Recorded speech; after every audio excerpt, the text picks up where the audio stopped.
This is our league, and this is your league. Broadcasting from the 55-yard line in Japan to the shores of the Great White North and everywhere around the world on Gridiron America Radio and the Sports History Network.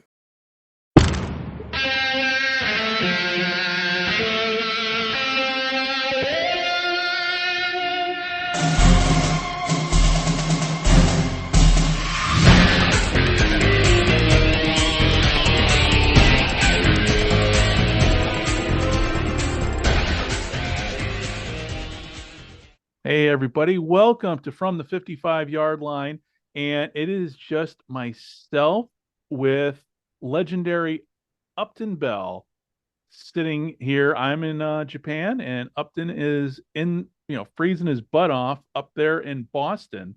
And it is Upton and I for a nice hour or so chat here to talk about all things football. And anybody who is listening to this podcast for the first time, if you don't know who Upton Bell is, well, the links are there.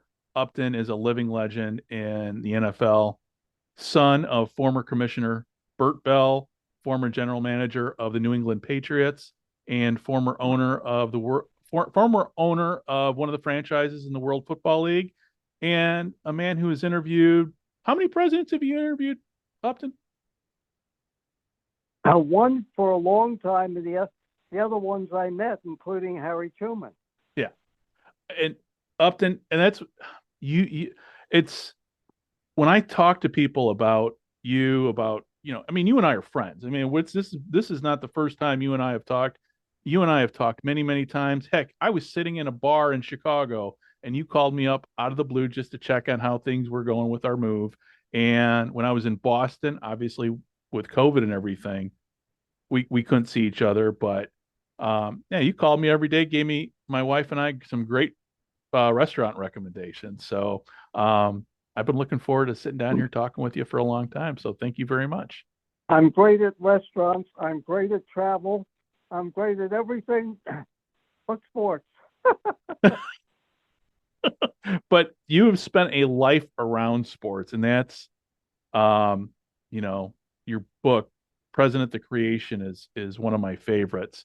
And I mean, you've seen it all. When I talk, and the first subject that I want to talk to you about is Lombardi. I just finished up the book, when Pride Still Mattered, and it was curious as I was reading the book. Very little mention was given to your father, and I just wanted to give you the floor and tell everybody more about Lombardi, your dad, you. The floor is yours. Well, I thought, first and foremost, I do know the author, David Moranis, who I like very much, and actually is in my other collection of the Upton Bell collection, which is all the authors I've interviewed over 50 years. And I like David, and it's ironic because when the book first came out, I interviewed him and told him on the air, I said, David, you probably were not, and he's a terrific researcher. He's not somebody that just goes out there and throws crap together. I said, but the thing that is wrong in your book is that that the Maras were the ones that sent Vince Lombardi to Green Bay. It wasn't.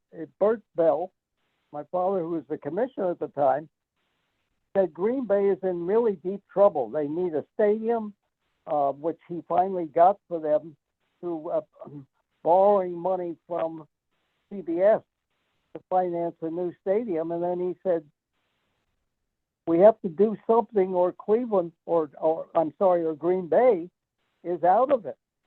So he said, I need for you to send Vince Lombardi there. He's a disciplinarian. He's a great assistant coach with the Giants. And that's how Lombardi ended up in Green Bay. And Moranis said to me, as honest as he could be, he said, you know what, Upton? He said, you're one of the few people I did not interview. He said, if I had, I would have known that. Now, the other thing is that HBO, that also did the life of Lombardi, they got it wrong too. And I think the producer of it was David Bernstein. I don't know whether he's still there. Probably is now. And I told him the same thing. History is written, they say, by the victors, but sometimes even the victors get it wrong. So a lot of times they do. So that is the true story of how Bert Bell twice saved Green Bay. The first time, and actually you can go on and see a video, I think it's in my collection, that he actually called Hexram, who had left the Rams and went to CBS. He said, listen, I've got a problem. Can I borrow $100,000? We need money. This is back in the 50s. Right. He said, well, Green Bay could go under. And he said, Hex said, I'm not going to lend it to you, Bert. I'll give it to you. And so he gave the money to Green Bay. And then finally we had the dedication. And it's really funny. At the dedication, Tricky Dick Nixon showed up, the vice president. And there's a thing of my father giving a speech at Green Bay at the dedication of the stadium. And Nixon was there for it. So Green Bay can thank, I mean, you're not going to hear it today because the only thing the networks do now is self-congratulations. And so the Green Bay Packers can thank Bert Bell for saving them twice. And your dad's relationship with Lombardi, what was that like? Well, he knew everybody. I mean, he didn't know Lombardi intimately. He knew of him. But remember, I tell people, they forget Bert Bell founded the Eagles, was 50% owner of the Steelers, but he also was a quarterback and a coach. And that's what I think gave him, unlike any commissioner in any sport, the insight and how to look into the future, because he knew what it was like to get knocked on your ass. He knew what it was like to throw a forward pass, and he also knew what it was like to continually lose as an owner and a coach because they didn't have enough money to do it. And out of that came Bert Bell founding the draft, or the NFL again would have gone under. There were 22 teams since the founding of the NFL. And I'm sorry, 27 teams have went out of business. And yeah, that's something people don't realize, that, for the longest, when the NFL first started out, it was a year-to-year proposition for the league. It was going out of business until he went to the owners and he said, listen, I'm the weakest link in the chain, and I'm recommending that we have a draft, and when the inverse order, the more you lose, the higher your choice is. And he finally pushed it through in 1935, and the first draft was in 1936. They didn't have that. It was the Bears, the New York Giants, the Washington Redskins, and the, believe it or not, Packers. I mean, people talk about Lombardi. I'm jumping all over the place. But Curly Lambeau was the genius of the Packers, kept them alive, was in, I think, the first or second Hall of Fame ballot. Lambeau Field's named after him. Curly Lambeau was a brilliant coach and a wild man, an absolute wild man. In fact, Northup from Chicago called me about a month ago because he's doing the life of Curly Lambeau, and we talked for hours about Lambeau and his influence as a coach of the Packers. He also had a wild life. I think he was married to 3 or 4 different women. He had a life that they should make a movie about. I mean, they make a movie about everybody, but this guy was unbelievable. Forget Lombardi. Lombardi certainly was a great coach, but Curly Lambeau was incredible player, coach, drafter, everything, and he kept them alive. So again, as I said, I'm jumping around, but Bert Bell knew Bert Bell, I know commissioners don't do it anymore, and that's not a knock on them. Bert Bell could walk in a locker room. Every player knew him. Every player knew that he wouldn't bullshit them. Every player knew that unlike today, that he would take the part of the players over the owners if he thought they were right. And look at all the other things he did. Television, the draft, ex-FBI agents in cities around the league.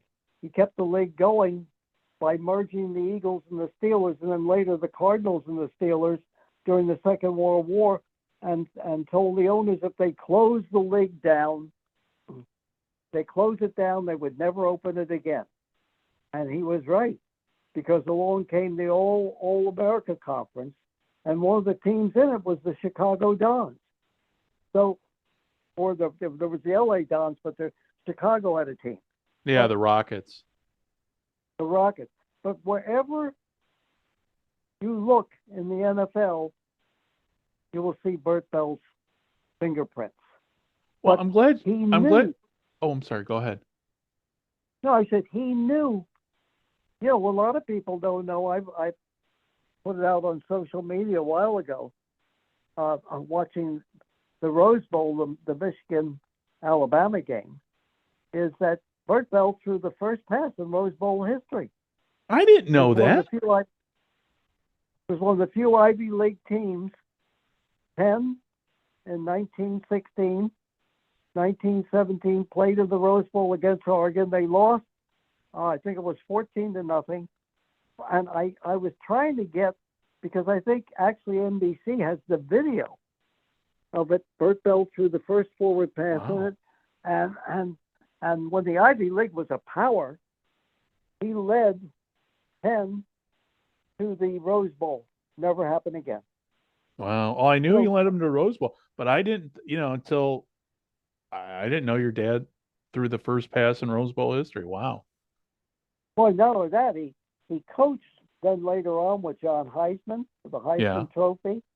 His extended experience before he even became commissioner prepared him to be the most far-seeing, whether I'm his son or not, most far-seeing commissioner.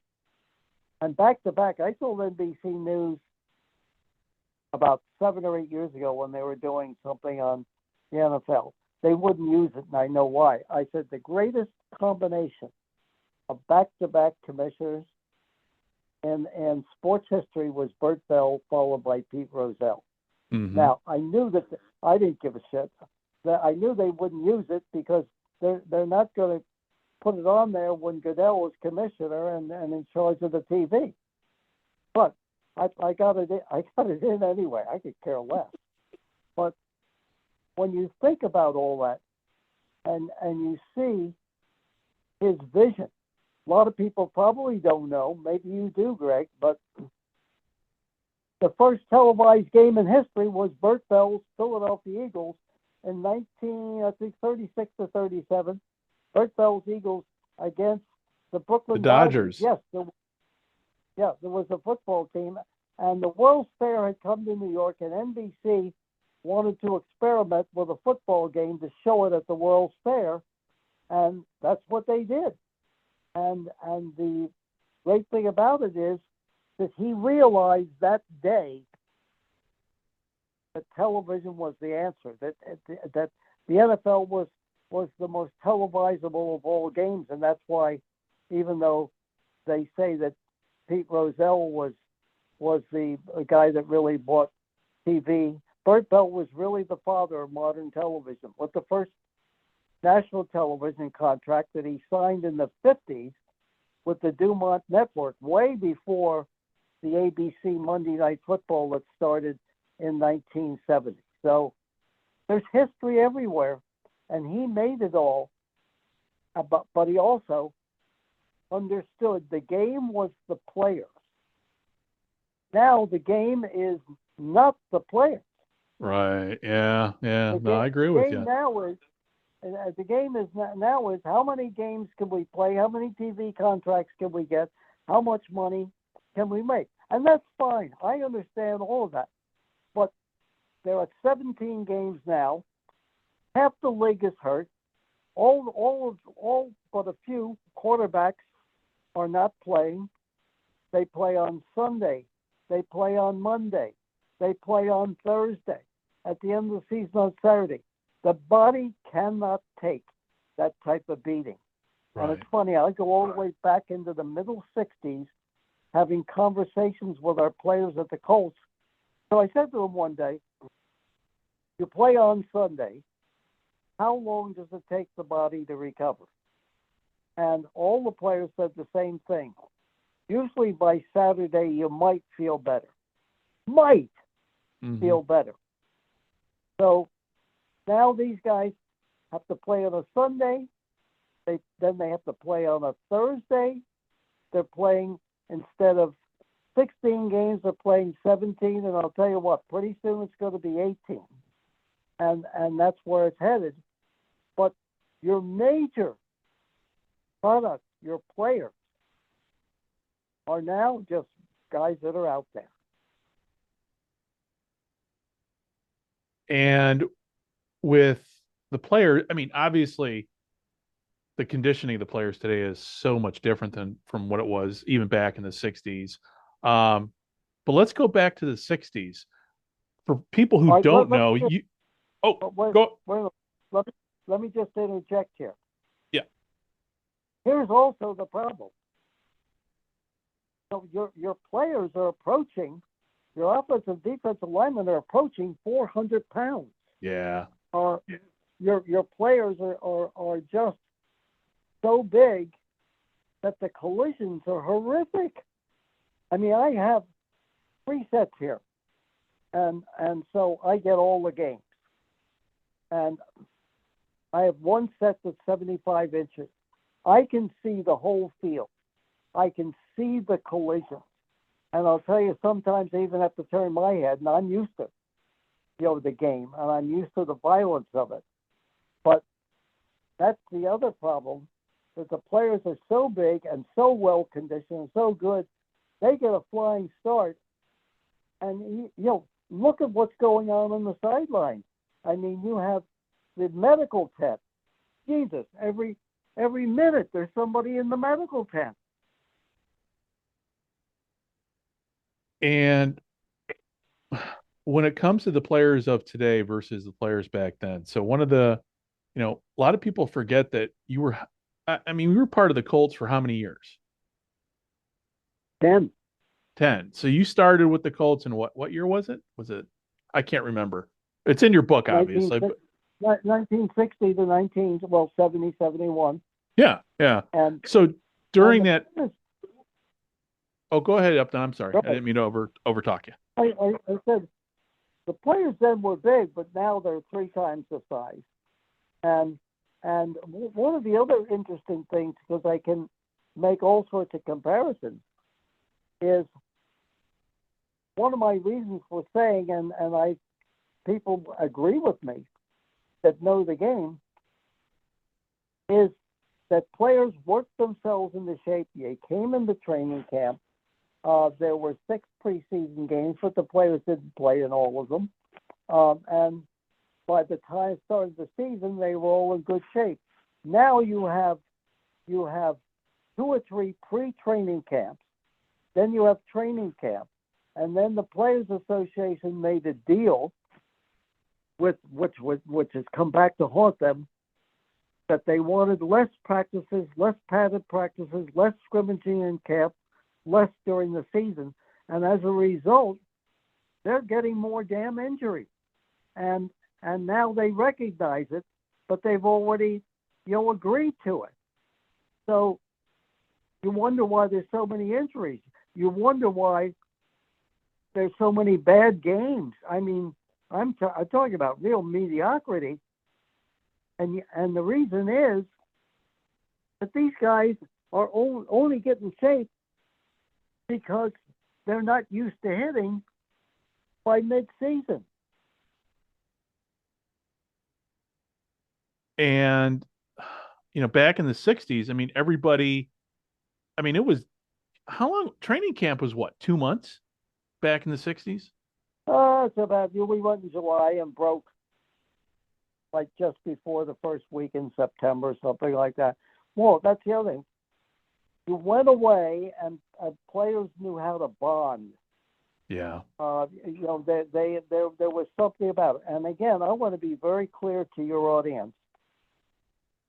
I don't think just because it's today that it was better when I was with the Colts, let's say, and then later with the Patriots. The game, the players, everything is eminently better today. But what is missing is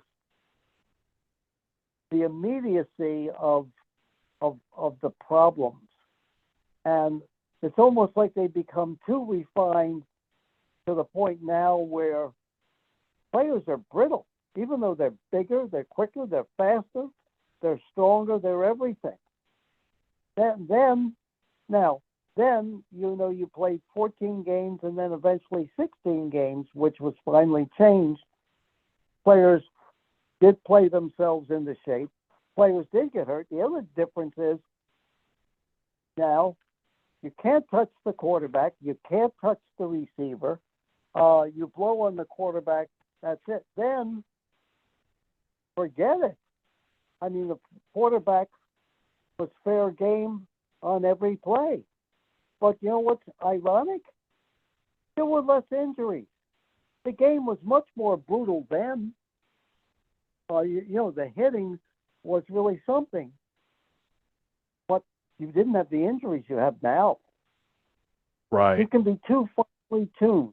You can have a situation of where these guys are flying around. The other thing is nobody tackles anymore. They're human spears.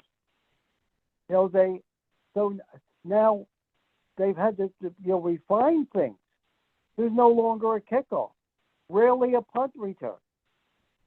And the reason is that now the rules committee, and they realize that they've come so far and the players are so good and running at such high speeds that the injuries on a kickoff are, a lot of head injuries and things like that. But what do you get on the other hand?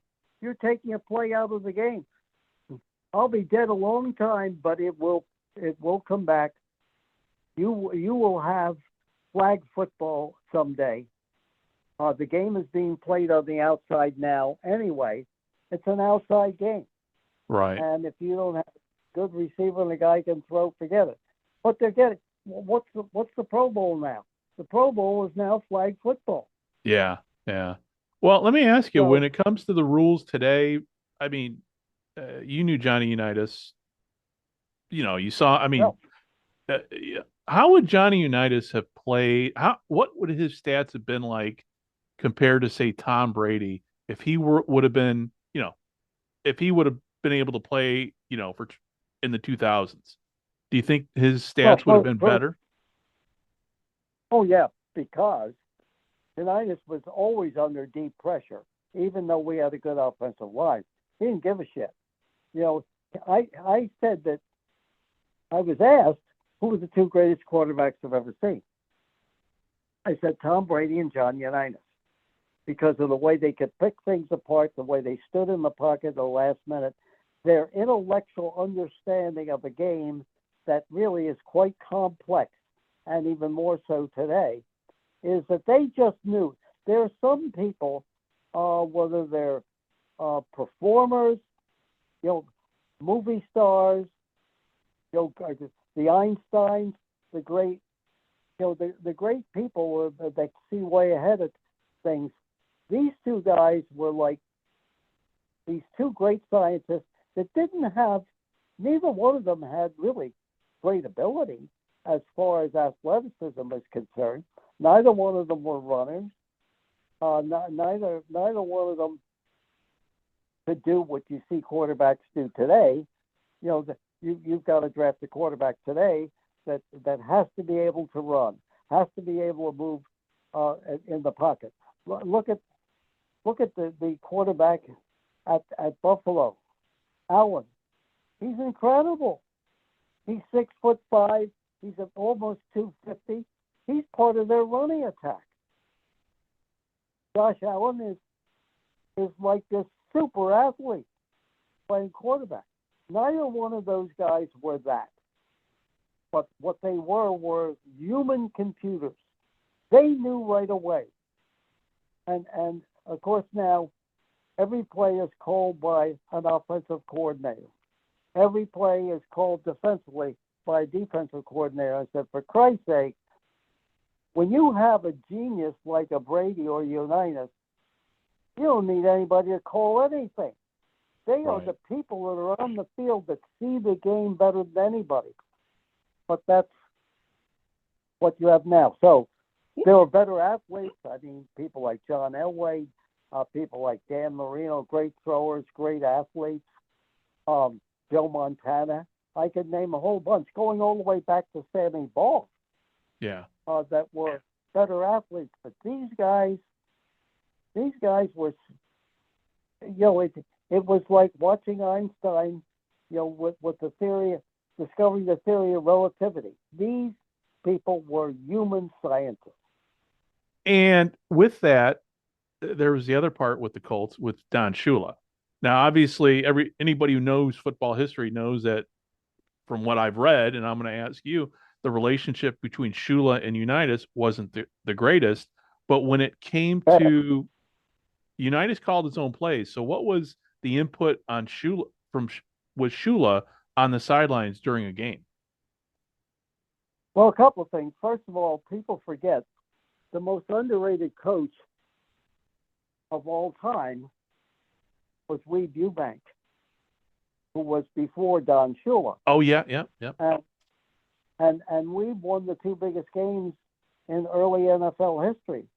He won back-to-back world championships, but he won with the Colts in the first sudden death game, which again, Bert Bell invented sudden death. And then he came back and upset us while being, like 17 points. The Colts were almost 17-point favorites.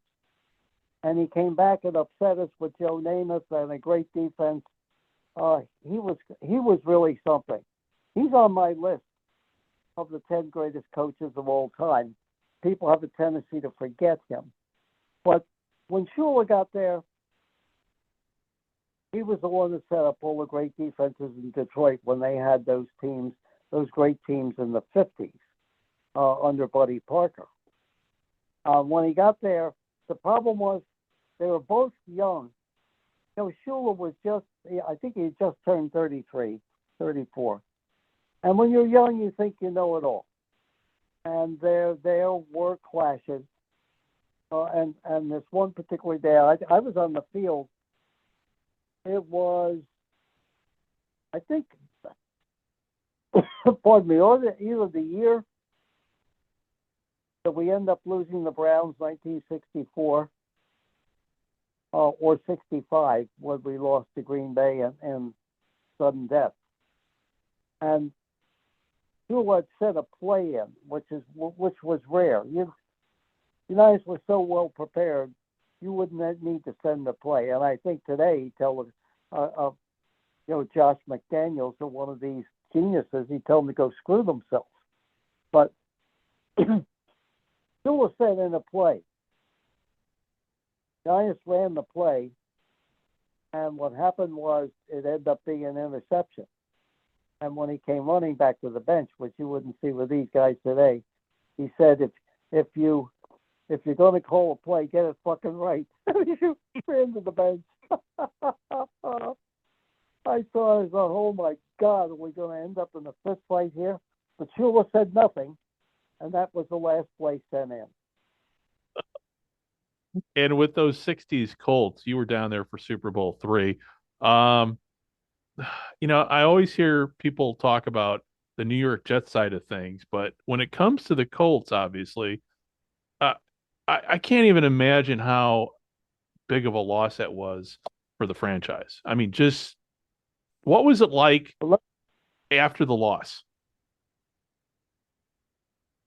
Well, it was I could the week leading up to the game, I think I told Shula, I said,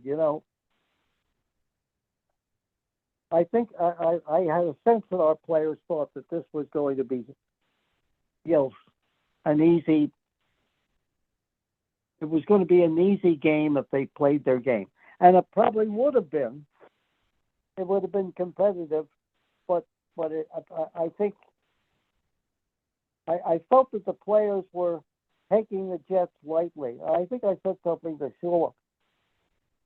But what happened was basically in that game, because I was sitting with the coaches upstairs in the press box, and you could see, first and foremost, Jimmy Orr on the bus had said to Earl Morrow, because I was on the bus, says, he didn't say it to Morrow, he said it to somebody else. He said, Senor, I hope Earl doesn't wake up today. And he was so prophetic with what he said, because Earl did wake up.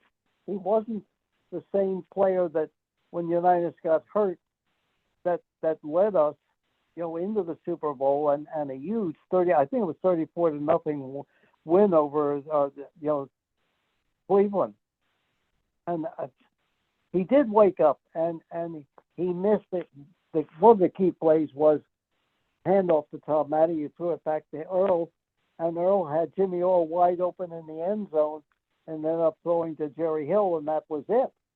That it gave the Jets impetus that they could hold us, and the irony was that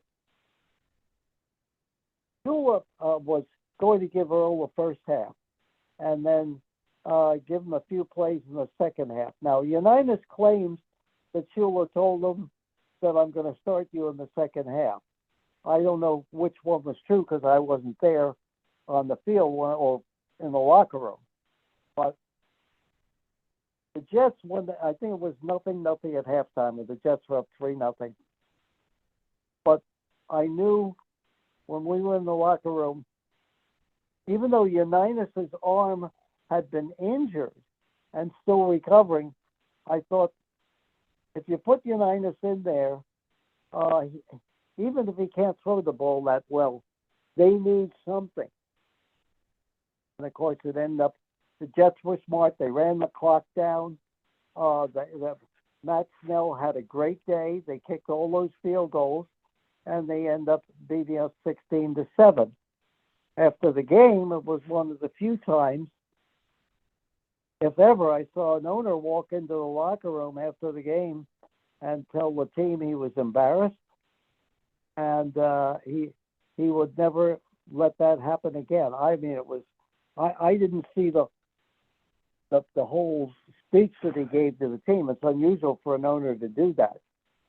But then afterwards, I was in the shower room speaking to Alex Hawkins, one of our players, and Mike Curtis, who I had drafted, they called him Mad Dog, thought we were laughing. We were laughing about how stupid it was we lost the game, and Curtis mistook it and threatened to kill Hawkins in the locker room. So it wasn't good. And also on the way down the stands, I was talking to Dan Rooney, and he was talking about how embarrassing it had to be for the NFL to lose because the Packers had won the first two Super Bowls and won against the Raiders, the last one, by a wide margin. And there's still belief that the NFL was much better than the AFL. So it was a real shock. And then that night, Rick Volk, one of the other players I had drafted and one of our best defensive backs, had been kicked in the head on one of the kickoffs and stayed in the game. Those days, there were no tents. There was nothing, He played, and he almost died that night at the hotel. In fact, if the doctor hadn't come in and pulled his tongue out, he would have died, right? They put him in the bathtub and iced him up. I mean, it was just, the whole thing was bad. It was shocking. But here is what happens by one act of losing that game. In the next 3 years, Don Shula was gone next year. I was gone 2 years later. Harry Humes, the general manager, was gone. And practically everybody who was there was gone within 3 years.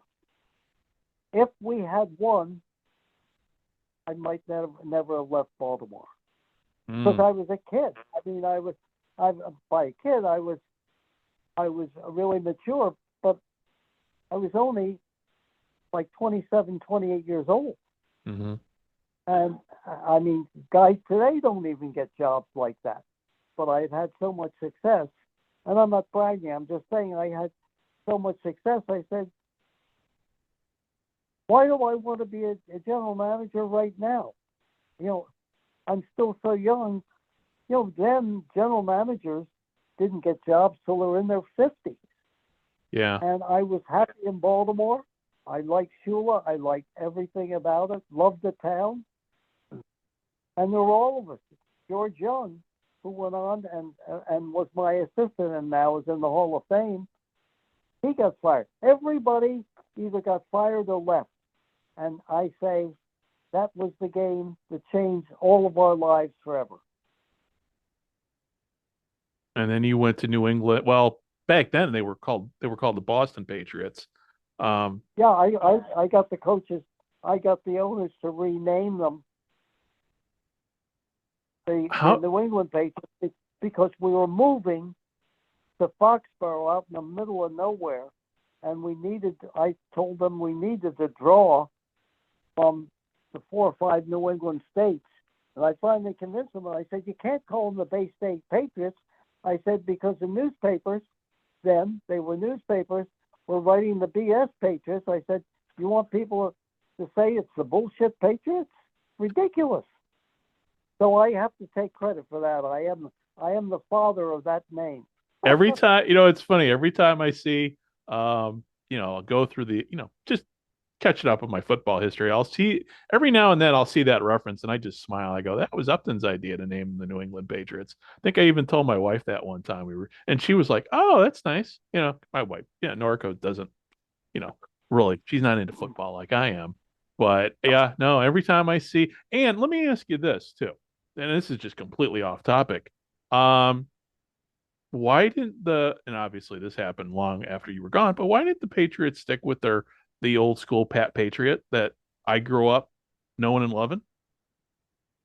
From, it's like everything today. I mean, the old is no good and the new is good. Yeah. And when NFL properties, I mean, all these things are huge now. All the accessories to actually the game itself is new. It's out with the old uniforms, out with the old helmets. Let's have the flying Elvises. And that's fine, but you've got to keep some tradition. Yeah. But listen, I'm not lamenting it because I don't really care. But those days are gone, and I'm just lucky enough that I saw it from almost the beginning. I'm lucky.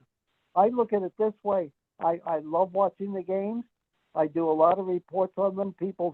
I probably get 3 to 4 calls each week from historians from everywhere that want to know what it was like, because when I'm gone, there's nobody left that knows what it was like. And that's why I like spending time with you just talking, because you were there, like your book says, you were there, from the beginning. And just to kind of circle it all back to the beginning here, because there's one aspect of your father as commissioner that I wanted to touch upon before we ended our recording today, and that's the All-American Football Conference and the NFL's response to it, because your dad was commissioner during that time period. Well, first and foremost, he's the one that said, because he got word. Now, remember, in those days, Yeah. you're a Chicago guy.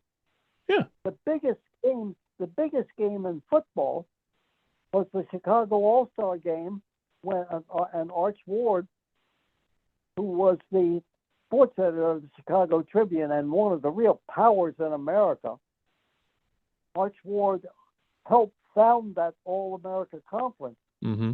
But basically, during the war, my father got word in like 1945 that a new league was coming in. And even though he had to deal with Arch Ward, he knew that Ward was really didn't give a shit about the NFL and wanted a new league, and he was the power behind it. And so when the league was going to close down, back to my opening statement to you, when the league was going to close down, my father went to the owners and only got it passed by like 1 or 2 votes and said, as I said in the beginning, if we close down, we'll never open up again. And there's also, he didn't say it publicly because he wanted to be careful. He also said, that there's a new league coming up. He had gotten worried about it. And so what happened was that league, if they had had more money, like Lamar Hunt and the AFL, Mm-hmm. they might have made it, because I can tell you this. Now, I was still a kid to a degree, but I was a kid that I never thought I was a kid. I always thought I was an adult, because that's the way I was brought up. It was great. I knew what was going on. I thought the All-America Conference, Paul Brown, some of the other teams, I thought they were better than the NFL. I thought their players were better than the NFL. I was never surprised when the Cleveland Browns came into the league in 1950, and I saw the opening game, and they got into their training camp. And I told my father privately, I said, I think the Browns are going to beat the hell out of the Eagles. And he said, don't say a word, Upton. I don't want you. I was 10 years old. No, by then I was 13. Said, writers are going to ask you what you think, because I knew that my father always took us all to training camps. And I said, after watching Paul Brown and seeing Marion Motley and Lou the Toe Groza and all the great receivers, I said, no question in my mind, they'll beat the Eagles, who had won, back-to-back world championships. So the thing that Bert Bell saw was that the All-America Conference was a real threat, even though they had financial problems. And that he began to negotiate. The commissioner of that league was Admiral Jonas Ingram. And I can remember one of the meetings in Chicago at the, and I don't know if it's still there or not. I can always remember Chicago by going to the Sheraton Blackstone. Is it still there? Yeah, it's still there, but I don't know what it's called now. Who knows? But it was the spot. And going to a dinner with Admiral Ingram and his wife and myself and my brother. And I might be wrong on this one, because I remember everything. I think he was still wearing his Admiral suit. Might be, might not be, but it makes a great story anyway. It does. And you know what? Those navy dress blues, that's a classic look anyway. So. Oh, yeah, not only that, he had all his medals on and Yeah. everything. I could have been wrong on that, but I prefer to tell that story because it's a better story. But anyway, he eventually, he affected that merger, which I think saved the NFL, because it was a bitter struggle. And clearly the Browns were better than any team in the NFL. And, of course, proved it the first 4 or 5 years. That's why in my book, everybody is talking about who's the greatest coach of all time. Is it Belichick, who's about to be fired? Is it Don Shula? Is it Lombardi? Is it Chuck Noll? And I said, the greatest coach in history who changed the game, who brought so many things into it, was Paul Brown. No question in my mind, even today. He was so far ahead of his time. The IQ test, 40-yard dashes, coaches working full time, film study, you name it. And that was Paul Brown. Yeah. So he's the top of my list, and I have Shula, even though he didn't win as many Super Bowls. I have Shula and Belichick next.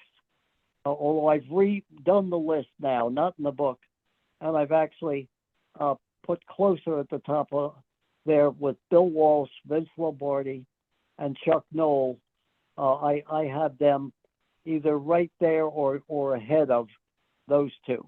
I know it's heresy somewhat around here, but I don't think Belichick was the greatest coach of all time. And of course, today, the know-nothings who haven't been around to compare to these guys. I mean, there are people like in their 30s around here locally or some of the national media saying, Belichick's the greatest coach of all time. And then when I asked them, I said, well, did you see these other coaches? Oh, no, I wasn't born then.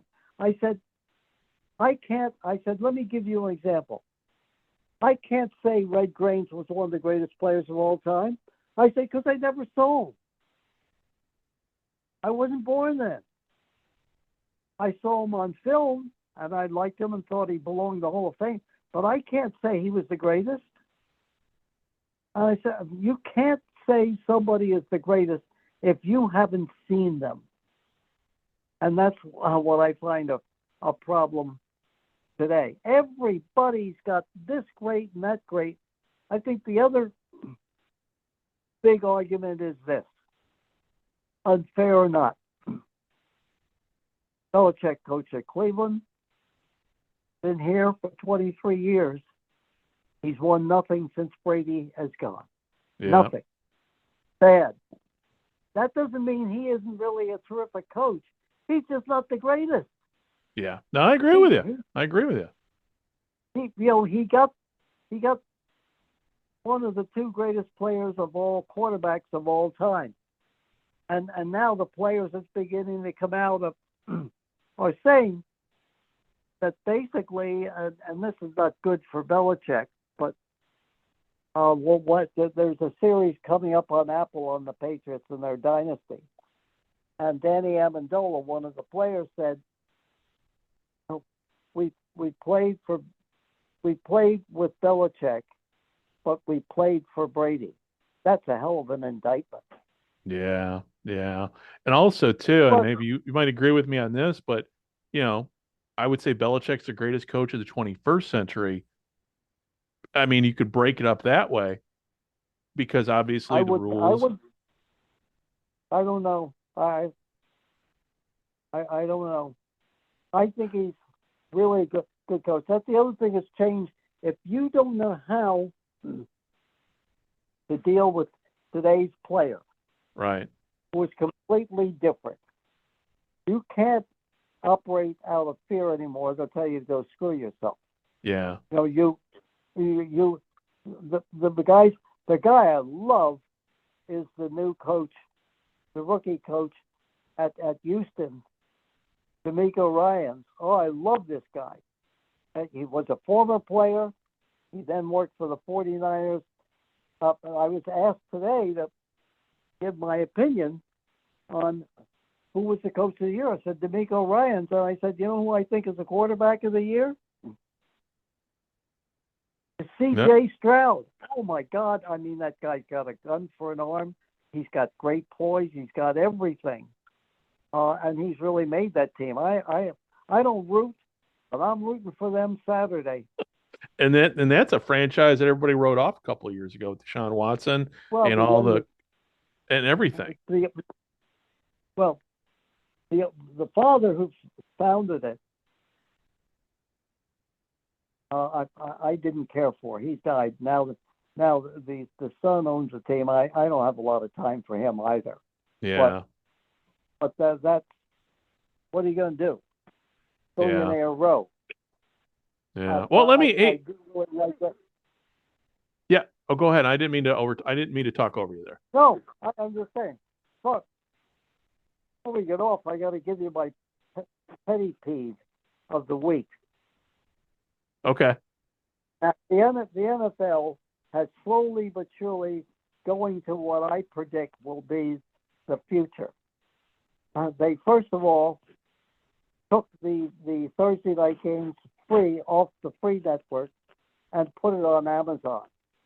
And Amazon paid them millions of dollars for it, and therefore you had to pay for the season for Amazon. I think it's $14. Poor production, everything else like that. It really pissed me off. But now what they've done is, and it's the slow, I can see it now, the ebbing of free TV. So the key game this weekend is going to be Miami and Kansas City, and they're predicting it might be the worst weather we've ever seen. Mm-hmm. So what the NFL did said, for the first time, we're going to put a playoff game on this Peacock network, and Peacock is now part of NBC. So they tried it 2 weeks before when Buffalo was playing the Chargers out in LA, and they didn't get a lot of views. They didn't get the millions of viewers that they normally get. But I said to myself, screw them. I am not paying to watch that game. But this weekend I'm forced to because it's a playoff game and I'm doing a lot of different interviews on it. And I'm saying to myself, I have said this on social media. I said this 2 years ago. I said the day will come when the NFL will charge you to watch the Super Bowl, $25 or something like that per household, and they'll make millions of dollars on it. But slowly but surely, you're going to begin to lose your TV. Yeah, I agree with you. But I agree see, with you. Then, again, Greg, what you have is, like them or not, the old-time owners, they didn't worry about having their picture in the paper or getting on TV. Every game I watch, I've got to see, now let's go up in the box and look and see the owner, blah, blah, blah. And I go, like, please, spare me from this. But the other part of it is that the only people that can afford to get into the game today are billionaires. Billionaires are bottom line people. And I understand business and I understand bottom line. But they are not sports people. They're not sportsmen or sportswomen. They are business people. And that's how they made their billions. They are business people. I think we're losing some of the real heart out of the game. The old-time owners, I could find a lot of fault with them. But they love the game. They love being part of it. They at least gave some semblance of caring about their players. But they're all gone now. And I understand everything changes. But now you've got bottom line bennies in there that are going to say, well, you know what? If we can get millions of dollars for Peacock this weekend, if we can do this, it's all going to go to streaming video. Believe me, streaming is it. Oh yeah. I mean, I survived being here in Japan. Without streaming, I would not be able to access, obviously, watching the NFL games. I agree 100% with you. I mean, we have YouTube, and do you have the YouTube Sunday ticket package now? No, because I tell them to go screw themselves. And pardon my language. No, because I get the red zone. I pay for the red zone, and I do that. I wouldn't. That and I understand because you're in Japan. Yeah. But do you have like when? Oh, but when you watch. Okay, so when you watch the Patriots and football, are you going over the air right now, or you got a cable package? No, I'm on Xfinity, which is total cable. Right. But, okay. But I get the free TV. Yeah. I mean, I just pay Xfinity for that. So it's really Okay. kind of over the air. Right. But these other ones, if you want Thursday night football, I mean, I could care less about the Sunday package because there's so many lousy teams, and I can watch bits and pieces on the red zone, but I don't get the red zone or the Sunday package through YouTube. So, Well, but that's well, the reason why I brought that up was because over the air TV, even from a technology standpoint, is going to gradually start fading away too. The sure. free, the old aerial. I mean, people right now, there's a lot of people that are cutting the cord and going to streaming, but they're also, they still have the rabbit ears and everything. But the technological standards are changing where even that's going to start being phased out. So I agree with you 100%. Everything's going to be pay-per-view. I mean, you're going to have to pay for everything at this point. So, well, that's right. And now, of course, when people are walking into each other on the street, they can watch movies on their phone. They can watch stuff on their computer. I mean, I you know what? Since the pandemic, I haven't been in the movie theater. Yes, I went once to see Oppenheimer because I want to see it on a big screen. But Mhm. I have a 70-inch screen. I can watch all my movies by streaming them. Mhm. I haven't seen a movie other than Oppenheimer in over 3 years. All the good movies, The Life of Leonard Bernstein with Bradley Cooper. Mhm. It's in the theater for about 2 weeks, but I can get on Netflix. So, I mean, I'm paying because I don't want to go to a theater, and they know.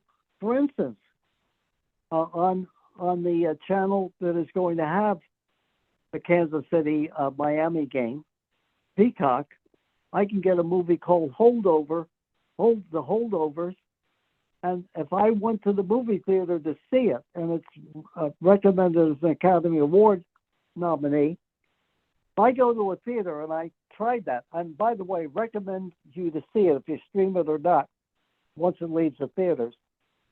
It tugs at your heartstrings, and it's great to watch, and it's basically a true story. The Boys in the Boat, which is the true story about the 1936 Olympic team from Washington. All these kids poor, had no money, nothing, and the book has won all sorts of awards. It's been out for like 3 or 4 years. Get the book. The movie, you'll love it. It's sappy. It's all those things that you used to root for in the movie theater. You'll love this movie. What's the name of it again? But again, The Boys in the Boat, Okay. based upon a true story. Right. And the book, well, I mean, is one of the best books I've ever read about sports and about what it's bigger than really a sports story Right. about the Depression. It's like, but again, I don't go to movie theaters. That's the positive part about streaming. Other than sports, is I can watch the movies. My screen is as good as anything, except the theater screen is much bigger, but I really could care less. So we're seeing technology totally change, and I think to myself, 1936, Bert Bell, Philadelphia Eagles, playing the Brooklyn Dodgers, and the start of President of the Creation is really the first TV game that changed football forever. Yeah. Yeah. And here we are in the 21st century, in the third decade of the 21st century, and we are talking over the internet. And this show, after I finish editing it and splicing everything together, is going to go out over the internet airwaves. It's just amazing how full circle we have come with technology and sports, and you know, it's Well, just. and And I'm 57, and I'm amazed because I was born when Lombardi was coach of the Packers, and spent most of my life watching TV over the air on an analog TV. yeah, and that was a completely different time. I've been lucky enough to see it all, and Yeah. I turned 86 this year, and I've been able to see it all, absorb it all, remember it all, and continue to tell the story of when it, and be able to compare it to when it was, what it was then and what it is now, and why and how I see, again, the changes. And again, I want to repeat, I think that everything about the game is better. And there are a lot of things that I really like. The things that I don't like are the things that affect the players in the game and the public that has to be careful that they aren't total suckers. I sent out on social media this week, I said, I'm going to get Peacock because I want to watch the game. And then I put at the end of my missive, I said, shame on me. Because I'm contributing and just giving them, if they have a big number, Yeah. who the hell knows what happens next year? Yeah, I'm like you. I just see everything going to streaming. I mean, I'm fortunate enough over here in Japan to have DAZN, and it's a British company, but they've got the NFL international contract now. I don't have to worry about paying money to Peacock for anything like that. But yeah, I'm part of the problem too. By the way, because they run out of places to go here, you'll live a lot longer than me, but you will see in your lifetime teams in Europe and games. There'll be games in Japan. There'll be games in China. The NFL is going to go international for two reasons. They'll tell you because they want to spread the gospel. That's bullshit. What they have seen is that there's no place to grow anymore in the United States. Right. They're in every place, and some of the places stink, like Jacksonville, and you name it. But you will see that. So it's great for people in Europe and Asia because they're going to be able to see it. I don't know how good the game is going to be, but it doesn't make any difference. Right. So right. That's where you're going to see international games more and more and more. Well, it's funny you should bring that up because there is a book out there that I read. I had the author on my podcast, I think it was last year, Keegan Dresso. And his book is called Gridiron Cup 1982. And the best thing about this book, and you will appreciate this more than anybody else, is that your dad is the linchpin for, in an alternate history, the gridiron game being the game, out surpassing soccer or anything, and establishing basically a gridiron World Cup. I don't know if after you and I wrap up everything, I'll send you the link and everything. But it's a great book. But yeah, I agree with you. The international aspect of I mean, they've got to go because there's nowhere else to go. No, there isn't, and it's interesting too that in some ways Bert Bell's being rediscovered. There's a guy that I put his letter and his article in. There's a writer by the name of Sam Fortier, very young guy in his 30s that writes for the Washington Post, that wrote a column just before the Super Bowl last year and said, I've rediscovered Bert Bell, and he put in his column all the genius moves by this guy who smoked too much and with cigarette stains all over his desk. He describes Bert Bell, and then he writes about his genius and what he did. See, I've always maintained that my father could have been successful in anything that he did because of his ability to see so far ahead. And background too is, remember, his father was the Attorney General. His brother was the governor of Pennsylvania and then Chief Justice of the Supreme Court. That's where I get my knowledge of politics and all the things that go on in this country and worldwide. Is that we would discuss at the table not just football. We discuss politics, arts. My mother. There were so many things that went through my mind that I always felt like I could talk about anything. You could Yeah. call me and ask about politics. You could ask me about current movies, plays, everything, because unlike today where nobody comes home for dinner, nobody spends any time except on their computers or at home. Their new sex toys is a cell phone. So Yeah. so I got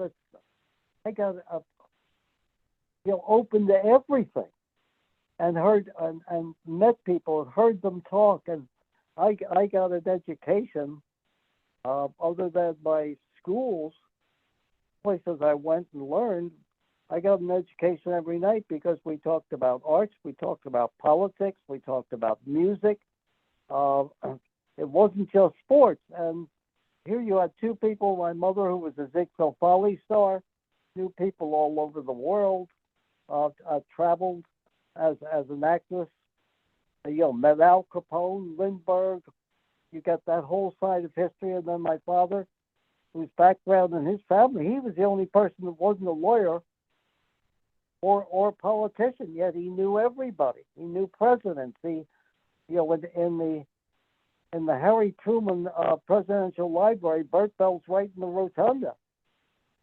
A picture of he with Truman in the background. So I am damn lucky because I was able to learn about a lot of things, and particularly about life, what it was like. So as a young kid, I was able to experience all of this, including living in the same house with 33 football players. In fact, I found a check that Bert Bell wrote to a starting offensive center, Bull Lipsky, of like $5 or $6, pay him a week to babysit the Bellboys. Well, let me ask you, with your dad, when he did the schedule, because he's the one that did the schedule, Right. how involved with that were you? Nothing. I just was like watching Bobby Fischer play chess. Ah, okay. Because I've seen I think if I remember correctly, there's a picture of your dad with everything lined up and making the schedule. Yeah, So I was just, but actually he used dominoes and had a board there and moved them all around. My brother, had the exclusive rights to it, but Bert Bell was the one who coined the phrase "on every given Sunday." They say it I hear it every week. They just don't remember who said it. And finally, Peter King asked the author of my father's book on any given Sunday, Bob Lyons of the Associated Press. He said, "I thought Pete Rozelle said that." And he said, Bob Lyons said, "No, it was Bert Bell who coined the phrase after making up the schedule, because the way he made it up was to make sure that the weak played the weak and the strong played the strong. And by the middle of the season, everybody was still in the race." So that's another thing that he did. And it's watching him. He would come home from the office and then begin working on that. He did everything. He was the commissioner that did everything. and if your dad would have lived into the 60s and gone with the league into the 60s, do you think that the AFL, at what point do you think he would have tried to come to peace with the AFL sooner rather than as further down the road as it was? What's your take? I mean, just looking back at, what do you think? Well, if people got the book on any given Sunday, written like Bob Lyons, there's a whole section in there. His former quarterback, Davey O'Brien, who he drafted, Heisman Trophy winner from TCU, ended up being after he left my father's team, retired early, and went with the FBI and became the best pistol shot in America. And he was the go-between between Lamar Hunt and my father that year that the that my father died, and actually, and then the AFL started up in 1960, and asked my father if he would be interested in being commissioner of both leagues. There's a whole section in there on that, and my father finally, there was a secret meeting set up with him and Lamar Hunt, and then Hunt had asked him if he would be commissioner of both leagues, and he said no. But he said, "I'll tell you what I want to do. I'm going to Congress," because that's another first. My father was the first-time lobbyist of any sport, and he registered as a full-time lobbyist. He used to go to Washington every Monday or so and meet with Congress. And he got Hunt to give him permission to announce that there would be a new league and that the NFL fully backed it. So I think if he had lived, there probably would have been peace and some down the line merger, although Hallis was against it. But the other thing that most people didn't know, and it's in his book and mine, is that Bert Bell had secretly decided that at the end of the 1959 season he would resign as commissioner.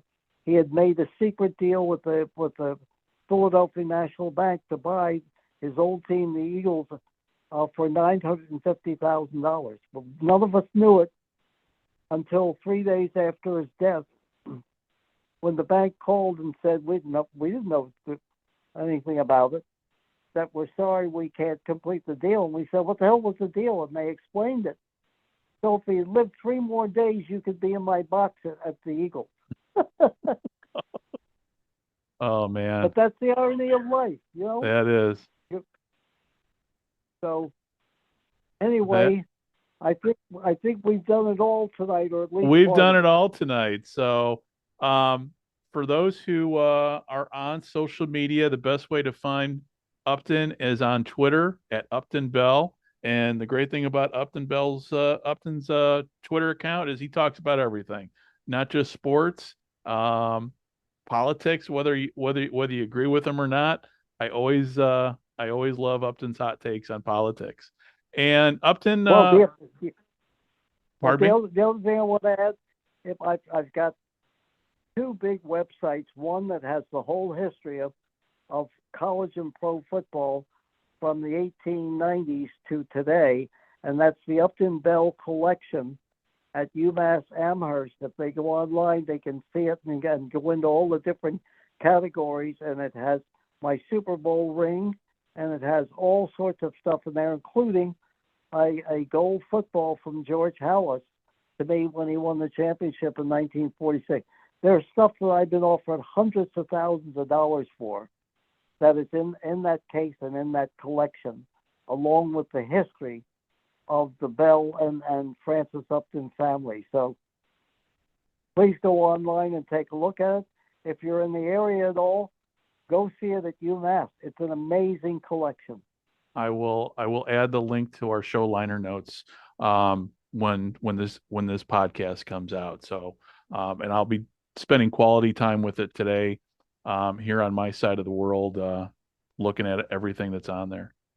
And anything else? Any other places? I mean, you mentioned you got the Upton Bell collection. Well, there's another collection of 500 of the authors that I've interviewed, with each one of their books inscribed and the history of them. And we have like 4 Nobel Prize winners and over 30 Pulitzer Prize winners. It's one of the largest collections anywhere.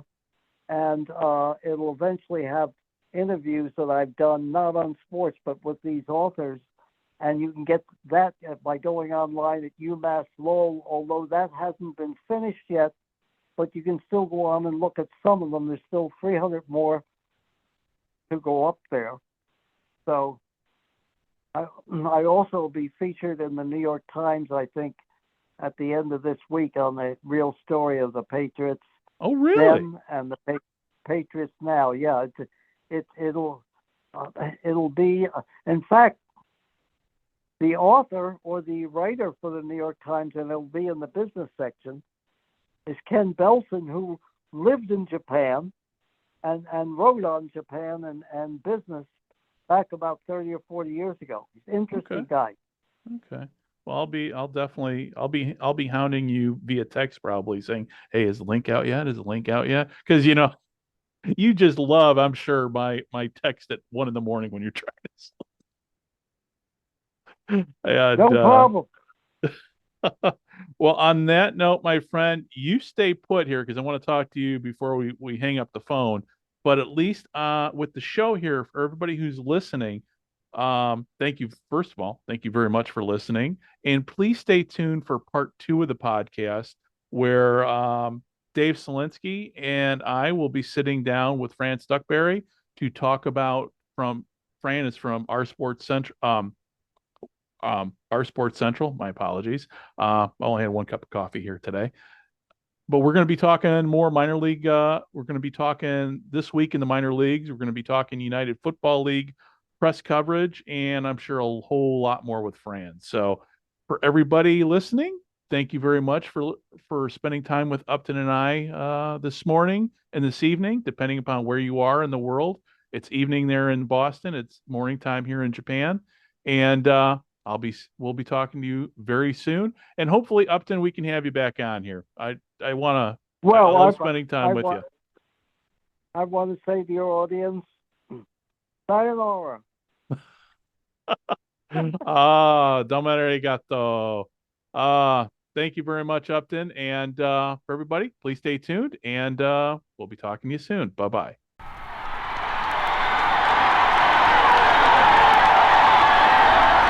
This is Johnny Unitas of the Baltimore Colts. Let's go, you Colts.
This podcast is part of the Sports History Network, your headquarters for the yesteryear of your favorite sport. You can learn more at sportshistorynetwork.com.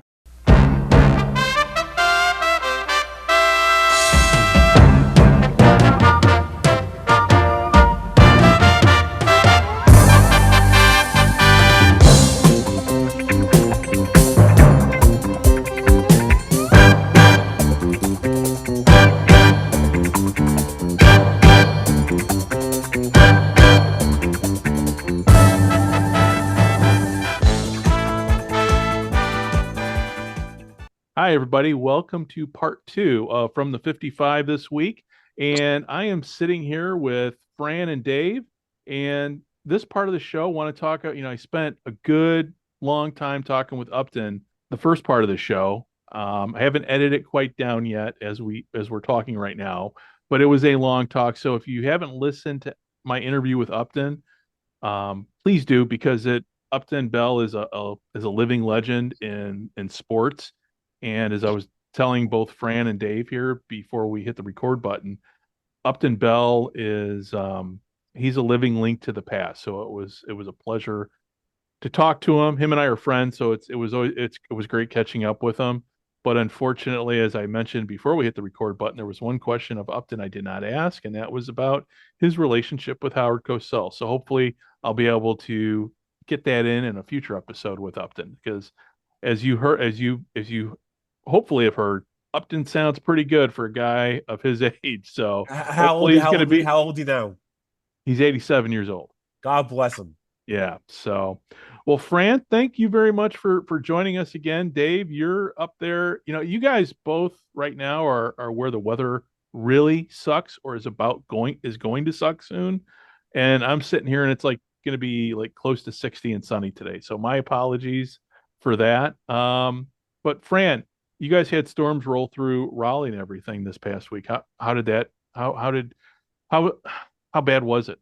Well, my security job, the school closed early at 5 o'clock, so I was able to get home and still get paid that day. And my second job, a Coca booth, I wasn't scheduled to work this week, but they had to end the last week of the Chinese Lantern Festival because the lanterns got destroyed with that weather. That cost them tons of money, because everyone usually toward the end, if you have a ticket for that event, you're gonna go. So they lost tons of money because of the storm damage. But no, Wow. I mean, I didn't lose any power or any flooding, so. Okay. Well, It was crazy. that's the key right there, flooding. Dave, how about you, man? You guys got the shovels at the ready now? Yeah, they're at the ready. We're probably looking more Saturday into Sunday. It's just like 65-mile-an-hour winds right now. So we have a couple events going on here at the facility. So I had to come in and just make sure with some campers and some pickleball and make sure everything's going well. So Yeah. I had to hop in tonight. So Gotcha. So Well, part of the job. before Yeah, when go I got ahead, up go ahead. this morning, I was tuning into the news from Chicago, and it was I mean, the snow looks bad, but Yeah. all I kept thinking is, oh yeah, no, I'll take that snow over what's coming in after it, because it's going to be that Arctic blast is coming in. It's going to be cold. Yeah, yeah. And obviously, we're recording today too, because I wanted to get this in before the playoffs started. And we got the playoffs coming up here, and I wanted to sit down with you guys without any distraction, because that first game up, I think the first game up, Fran, the first game up is, if I remember from my phone correctly, that's the Kansas City Miami game, right? Well, actually, the four is the 4:30 game, the Browns and Houston. Okay. And then the Miami game is the Peacock game. Well, that'll be an interesting discussion. Well, the first stream playoff game in NFL history. So that'll be. Well, a let's fun talk. Well, discussion. let's use that as our jumping off point. So, Yeah. what's your take on both your guys' take on NFL going to Peacock?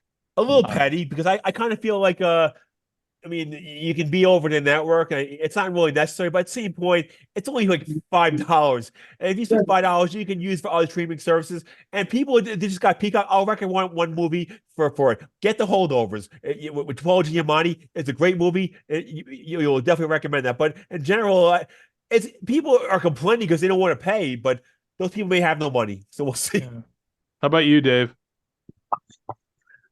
They paid a lot of money, and the NFL is going to take it, and I'll watch it because I have it. Well, is it a coincidence they picked? Is it a coincidence they picked the game with Taylor Swift that has an impact on that? So maybe all those music fans for Taylor Swift are going to get Peacock just to watch a glimpse of her TV. You know what? It's about money, and they're gonna follow the money every time. And if someone wants to pay it, all 32 owners are going to gladly take it. Well, how about this, Greg? Do you think ever in our lifetime there'll ever be a Super Bowl just on a streaming service? It's yes and no. Yes and no. Because here's why. Here's why I say yes. It's going to happen because it's on a streaming service already. DAZN is the international provider for the NFL for all the games. So over here in Japan, I don't have the NFL Sunday Ticket. I have the NFL Game Pass, which gets me every game live. It gets me every game live, including past game. I mean, it's a full service, and I pay less money than what you guys would pay for the NFL Sunday Ticket on YouTube. So it's already streaming internationally. Now, in the States, a couple things factor in here. It's over-the-air TV. And with over-the-air TV, Everything's obviously digital now, but the standards are changing for over-the-air TV. But until over-the-air TV goes away, I can't see the NFL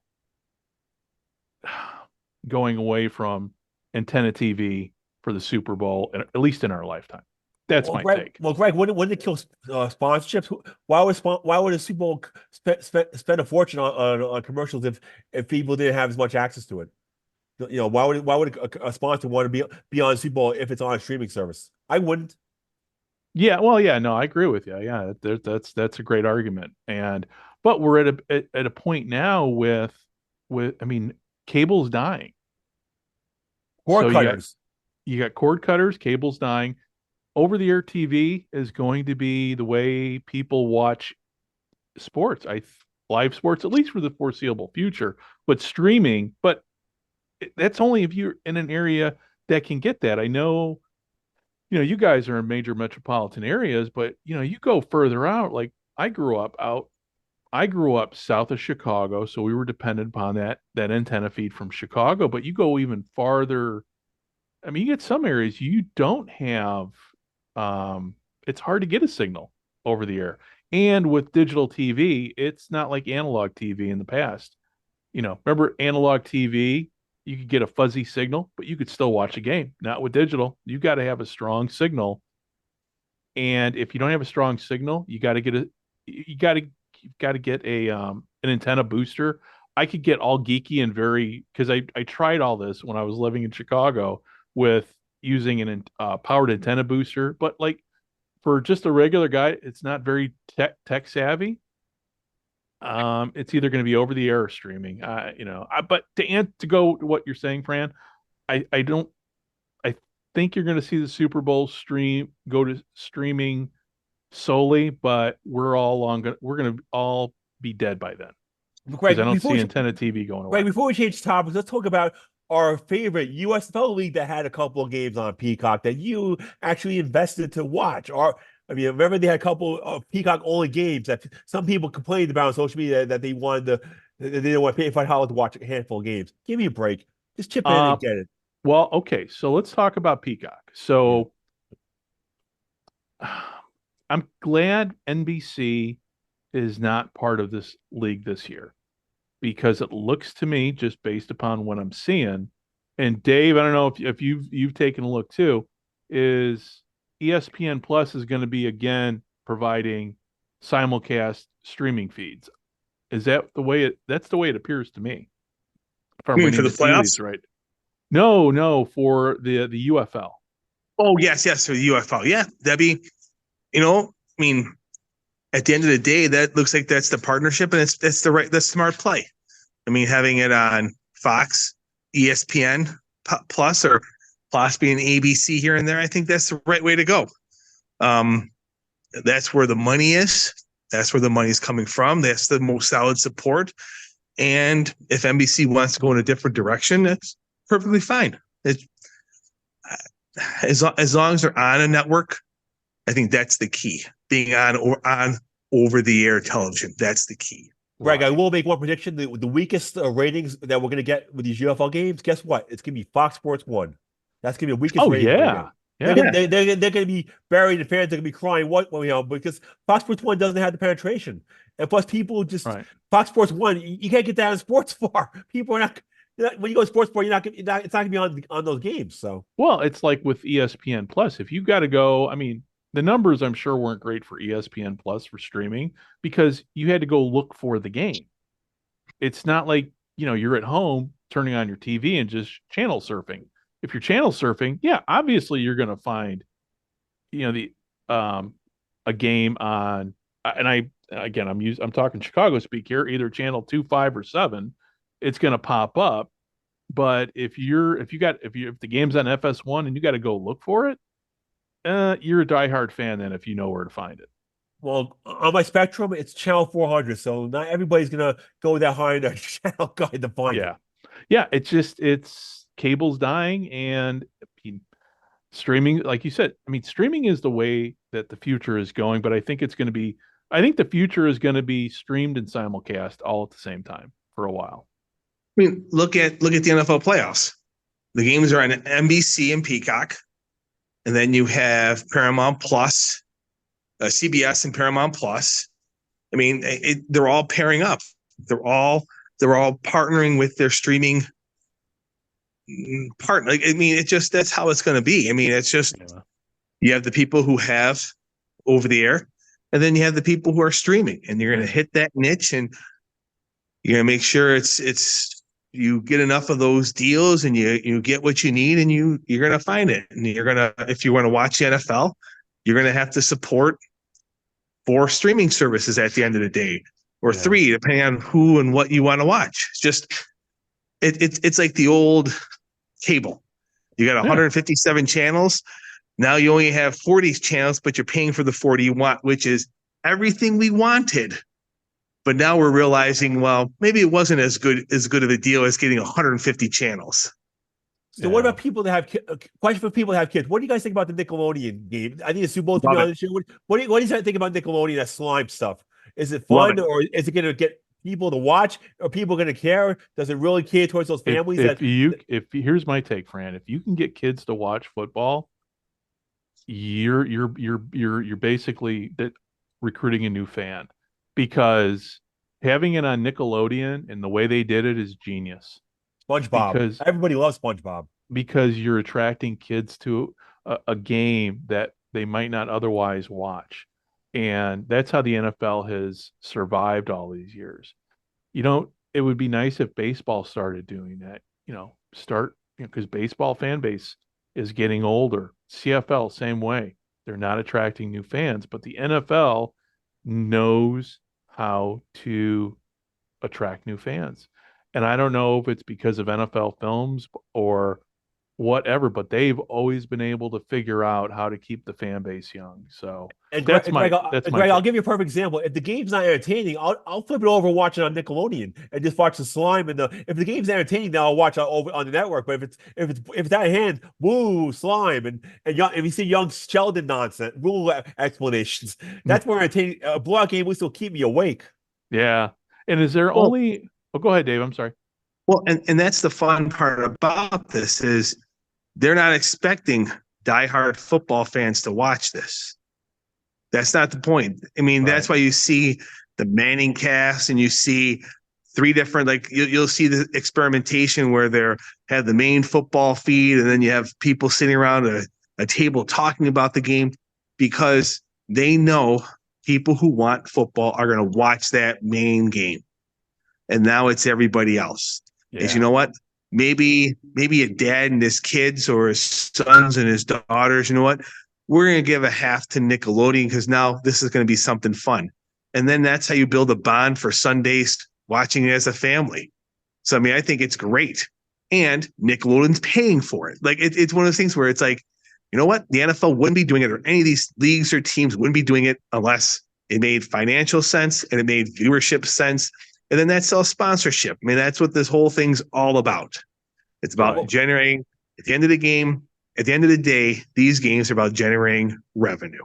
Well, look what Pat McAfee's doing with college football. His own, he has his own audience, and he's just doing his rambling on and on. But people are watching to hear what he has to say, like the Howard Stern effect. You don't know what he's going to say or shoot off, and he's having, he's going on, always having tirades. You never know. Yep. Yeah, and the whole, I won't even get into the Aaron Rodgers thing, but the whole Aaron Rodgers thing, I'm curious how that's going to play out next year. Because, well, with Pat McAfee, Aaron made a comment about one of ABC's. He won't be back. Oh, he's not? Because I thought I heard something. He's not. I heard something he's coming back on. I heard at least I thought I heard they flip-flopped. But he's done. Last I heard, he was done. Okay. And unfortunately, Greg, I'm sorry for a Jets fan. I'm still not optimistic about this Jets season next year. So unless he gets some high-profile wide receiver, I'm gonna be living on red zone. Yeah, I don't know. We'll see. I mean, Aaron Rodgers. I don't know. I mean, now that he's he's gone from the Packers, but all the Packers did was just reload. I mean, the Packers didn't really lose a step without him. I mean, maybe a little bit, but the Jordan Love, who they got to replace him, I think is a quality replacement. So I don't know. And they saved a ton of money from paying him and put that towards other players. Yeah. I mean, that's what every team does. If you save $40 million here, they're going to spend it on 4 players. Or that's going to buy you. That's going to buy you a new line, and you got a young kid at quarterback. You basically paying the same. Yeah, he's got a team friendly contract. They just saved $40 million or whatever. I forgot whatever that last year was. It might have been $50 million. Now you know what? Hey, now they found a couple receivers for Jordan Love. And they found a running back, and look, a left tackle that can block. Like, it's shocking when you have extra $50 million that, hey, we can put people around you. Yeah. And that's what made Tom Brady. So love him or hate him. Growing up an AFC East Bills fan, got to respect the guy. He always took the low amount of money. He wanted a team around him because he wanted to win. Winning was more important than getting paid for it. He wanted to win. Well, speaking of the Patriots, Belichick era is over finally. And look at the dumb hire they added. Come on, a guy already there. Come on, give me a break. Boring. Wait, so did they replace him? Jeremiah, yeah.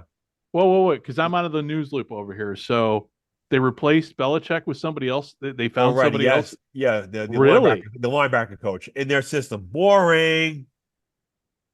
Well, I think familiarity. Well, here's the thing: if they actually draft a good, if one of these quarterbacks turns out to be a star, they'll be fine.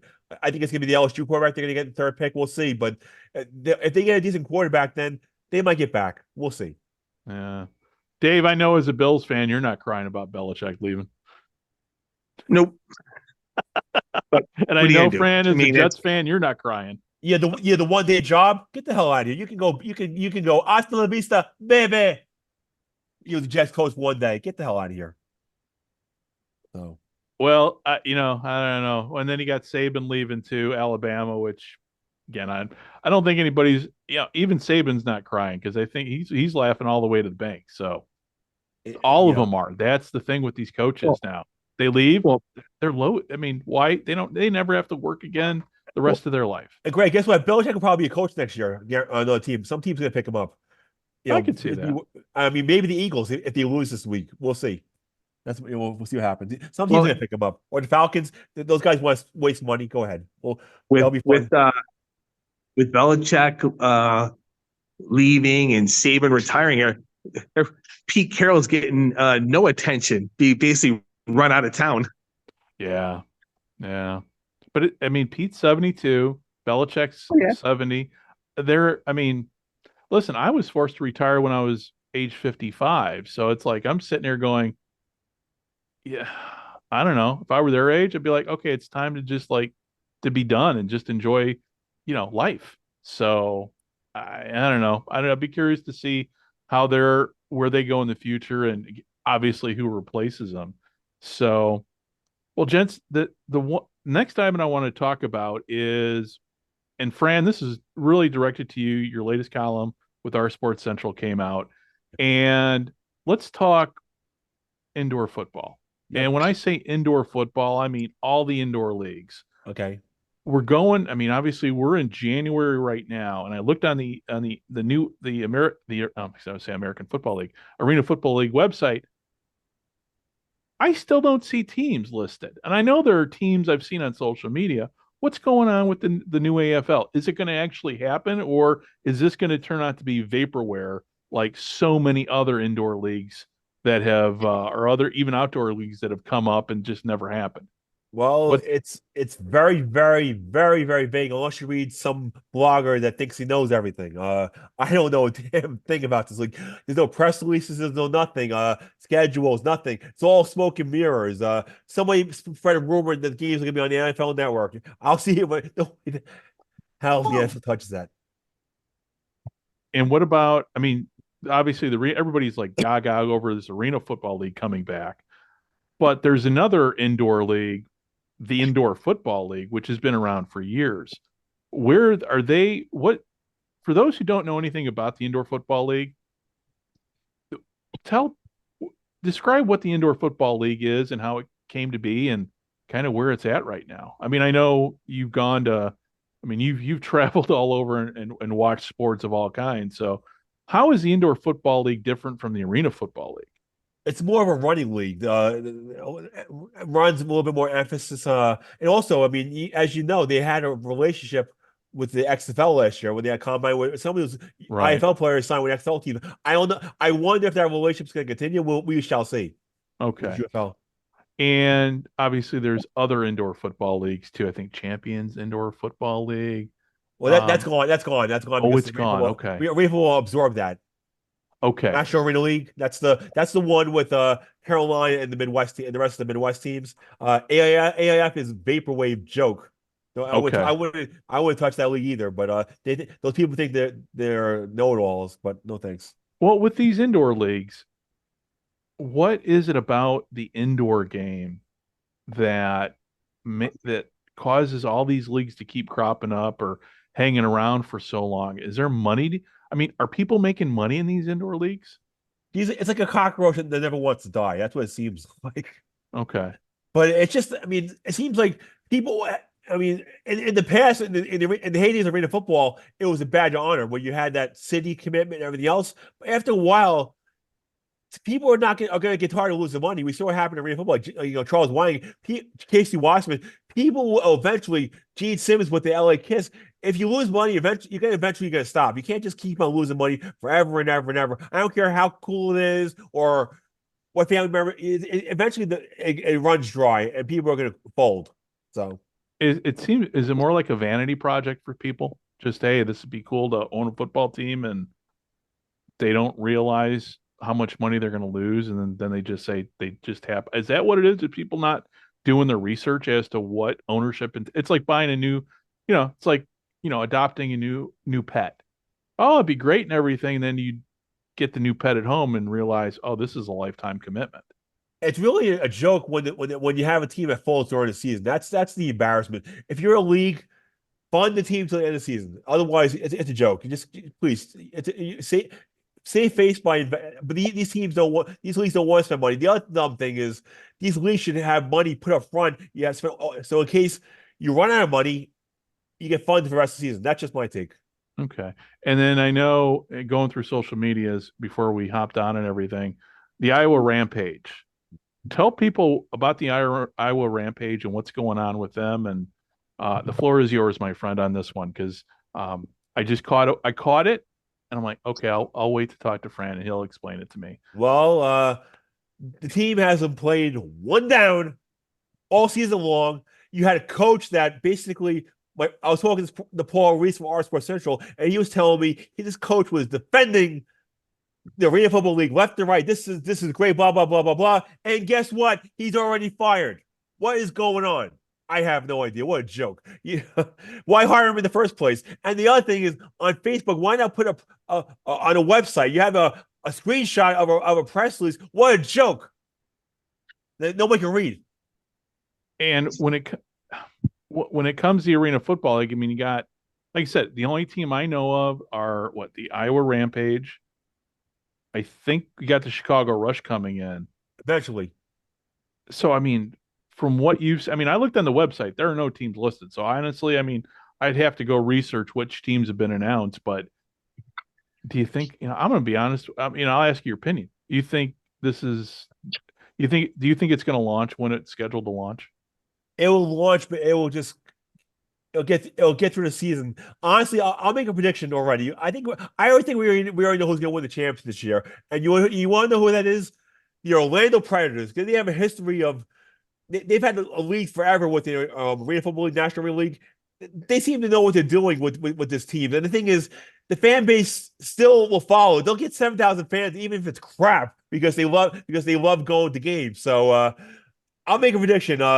Orlando's going to win. We still don't even know the Minnesota Myth. That's funny about this league. This league is a myth. Ricky Foggy is the coach. We don't even know what arena they're playing in yet. So how can you sell tickets to games when you don't have an arena announced? Philadelphia Soul. Some people say they're a travel team. Then the Soul fans claim they're going to get a market. Why have a team in the league that's on the road? Makes no sense. Okay, that's so. Okay. And changing gears slightly here, our Sports Central covers women's soccer. What's going on with the professional game, the women's professional game? If I'm reading the headlines right, it sounds things are positive. It's getting better because this National Women's Soccer League, they have 4 TV networks now. With the TV deals with ESPN, CBS, Scripps, and Ion. So they have Amazon Prime, but they have games. They have expansion in Utah and at Bay FC. I cover North Carolina Courage, and those games are awesome. So I live like 15 minutes from there. I have a women's soccer league in my backyard where I get to have fun and enjoy the games. And they're having an NWSL draft tonight that they're having on TV, and they're doing well. The quality of play is good.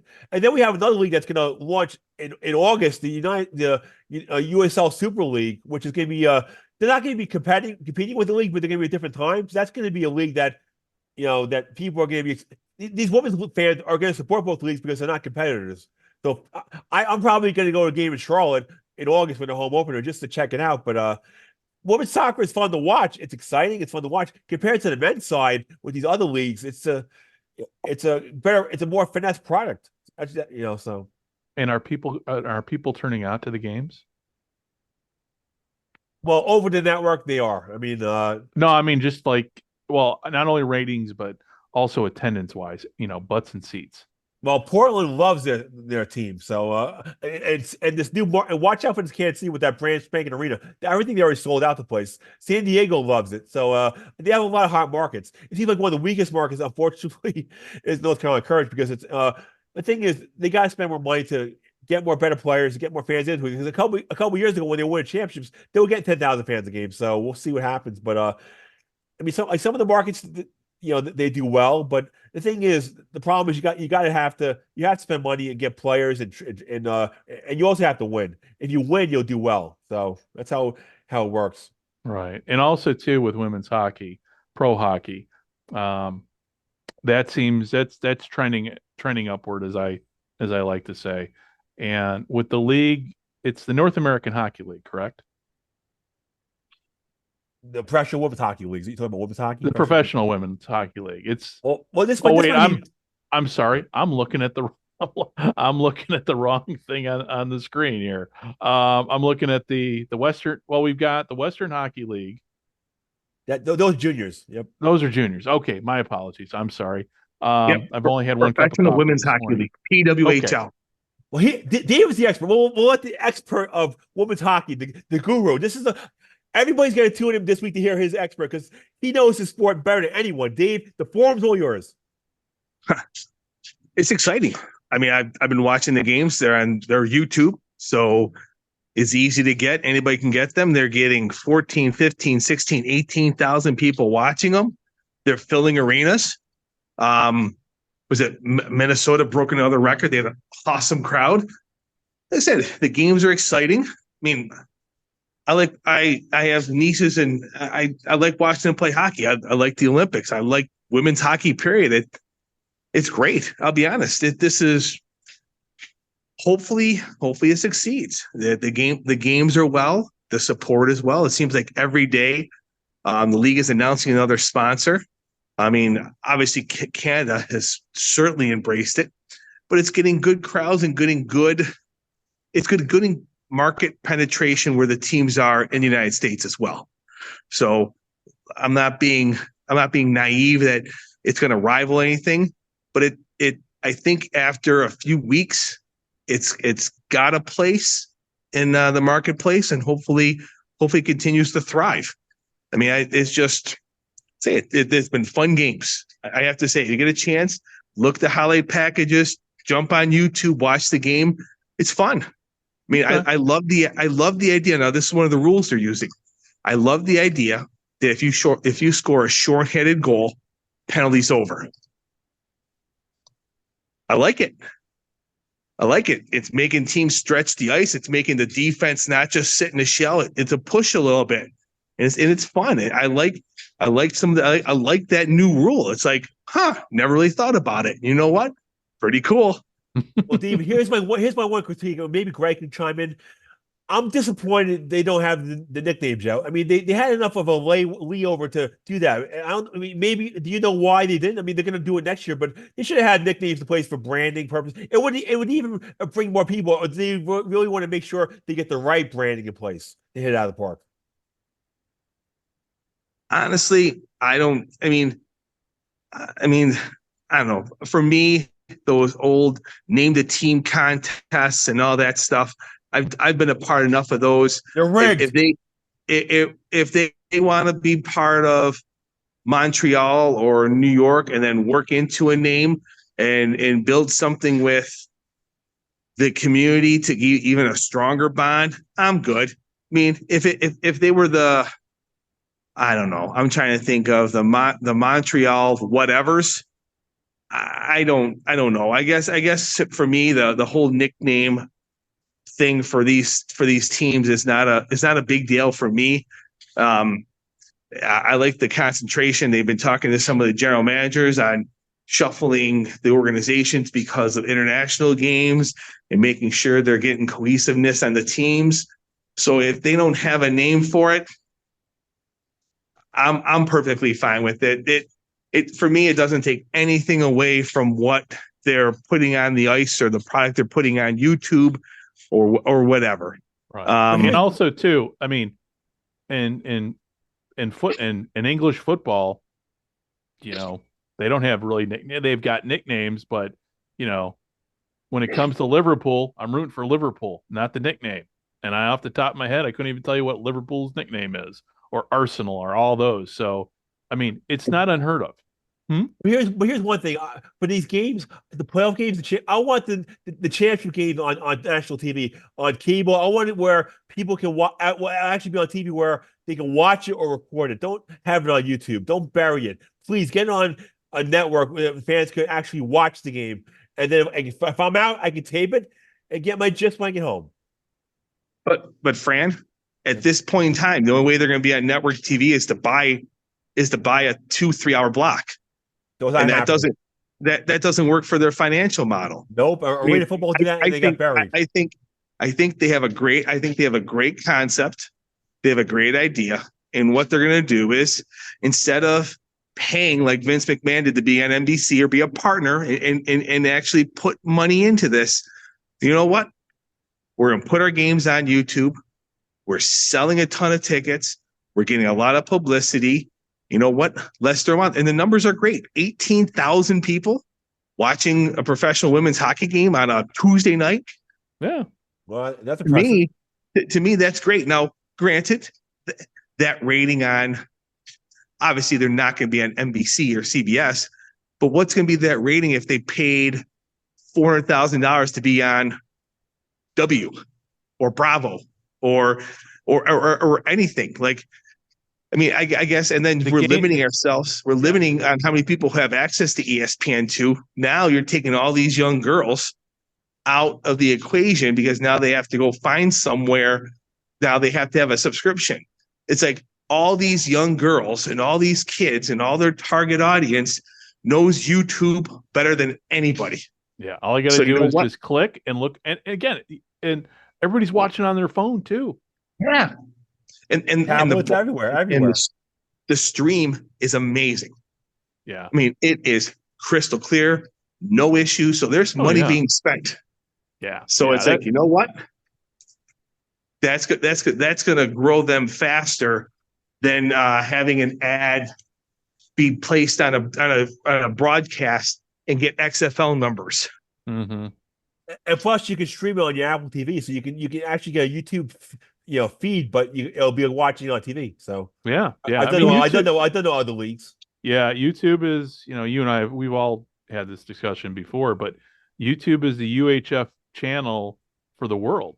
It's got everything, and all you got to do, I mean, listen, without YouTube, I think I'd be going insane here in Japan, because that's how I get my nightly news, all my news from America.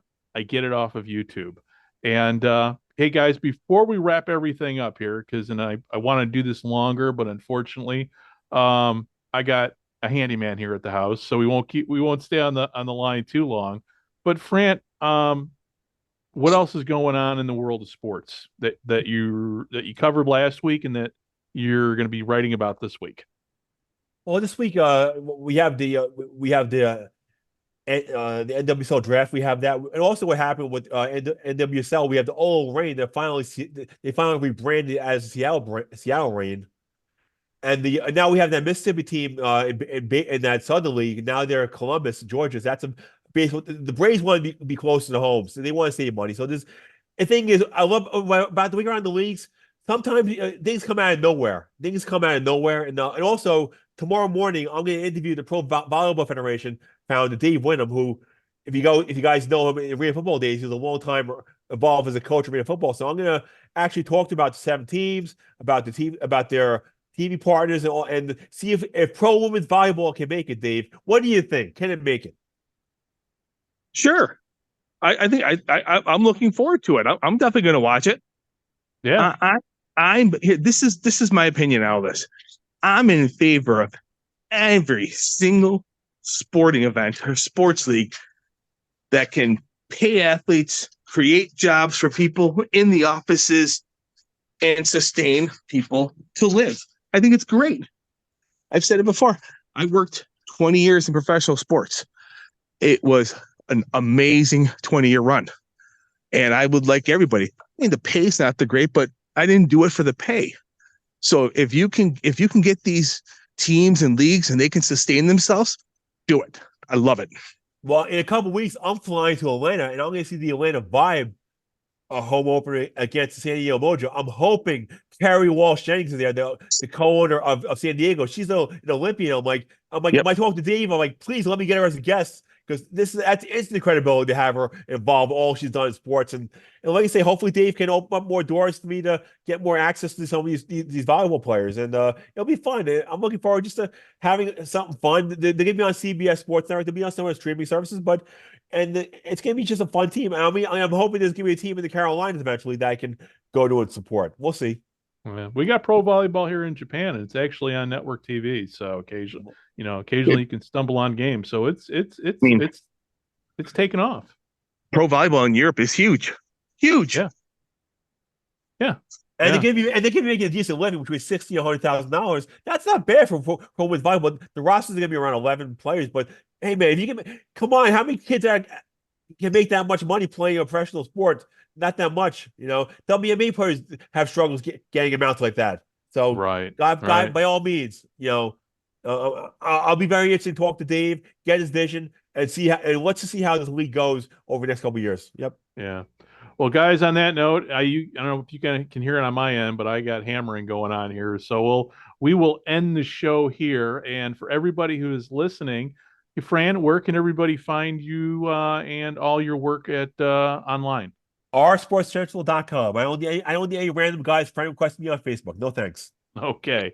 And with Dave and I here at From the 55, you can find, and actually, if you got any questions for Fran or anything, you can go to our Twitter account, message us at From the 55, and we'll pass that along to Fran, and hopefully answer any questions on air the next time around. So, well, Greg, one thing I'd love to do to make the show even more fun is answer fan questions. We would have so much fun with that. So I don't know how it's worked in past shows. If we get questions, that'll make the fans even more involved, and we'll mention the names, because if a fan hears their name mentioned, they're going to share with all their friends. You know how it works, right? Yep, exactly. People love as we go on Facebook.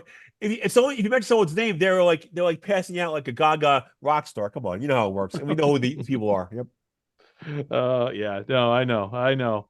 You mentioned the name, like, oh, and they're like, oh, wow, I'm so popular on a world that nobody cares about. Look, if we mention Los Mysterio's name, he's going to be like, oh, I'm the god now. Everybody knows who I am. I go on forums and fight with fans that mean absolutely nothing. Oh, come on. Everybody knows who Los Mysterios is. I mean, the most passionate fan. I mean, I even question him on Facebook. Why don't you just create a website and voice your opinions there? And it says spamming every group and getting into arguments with people on Facebook that casual acquaintances mean absolutely nothing in the real world. But he liked the comment. Okay, well, he didn't block me, so who cares?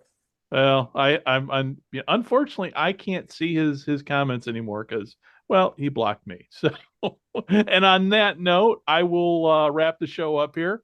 Thank you very much for listening, and we will be talking again with you next week. Bye-bye. Miami has the Dolphins, the greatest football team. We take the ball from goal to goal like no one's ever seen. We're in the air, we're on the ground, we're always in control. And when you say Miami, you're talking Super Bowl, 'cause we're the Miami Dolphins. Miami Dolphins, Miami Dolphins #1. Yes, we're the Miami Dolphins. Miami Dolphins, Miami Dolphins #1.